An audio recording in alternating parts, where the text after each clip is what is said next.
সেই আলোচনা সভার জন্য। তাই দিয়ে শনিতে বলছেন প্রভু আপনি চোখ নিতে থেকে উঠুন, আপনি চোখ নিতে থেকে উঠুন, আর ঘুমিয়ে থাকবেন না। এই দেবী লক্ষ্মী, এই দেবী লক্ষ্মী রাজা মদন সেনের মহলে বন্দী হতে চলেছে।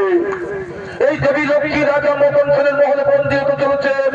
এতে সৃষ্টির মহা সংকট দেখা দেবে। তাই বলি প্রভু এই দেবী লক্ষ্মীকে এই সংকট থেকে উদ্ধার করুন, দেবী লক্ষ্মীকে এই সংকট থেকে উদ্ধার করুন। দেবী লক্ষ্মী, দেবী লক্ষ্মী তুমি রাজা মদন সেনকে বরদান করে মহা ভুল করেছ। তুমি রাজা মদন সেনকে বরদান করে মহা ভুল করেছ। এতে সৃষ্টির বিঘ্ন ঘটতে পারে, সংসারে অর্থ ব্যবস্থা ভেঙে পড়তে পারে। তা আমি জানি প্রভু, তা আমি জানি, কিন্তু আপনার কাছ থেকে তো আমি শিখেছি যখনই কোনো ভক্ত ভক্তি সহকারে আমাদের আরাধনা করে তখন তাকে তো পুত্র সেনের উপর বরদান দিতেই হয়। কিন্তু স্বামী এখন আর কিছু করার উপায় নেই। আমি নিজের ভক্তকে সাক্ষাৎ কাল বাস করার কথা দিয়েছি, আমি নিজের ভক্তকে সাক্ষাৎ কাল বাস করার কথা দিয়েছি।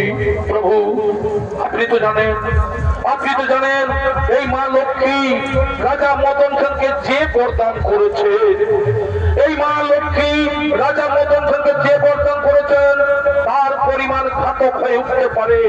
কারণ যে কোনো মানুষ, যে কোনো মানুষ যখনই বিনা পরিশ্রমে ধন লাভ করতে থাকে, যে কোনো মানুষ যখনই বিনা পরিশ্রমে ধন লাভ করতে থাকে তখন সে অকর্মণ্য আর অহংকারী হয়ে পড়ে। তাই চলুন প্রভু এর কিছু তো বিহিত ব্যবস্থা করতেই হবে, এর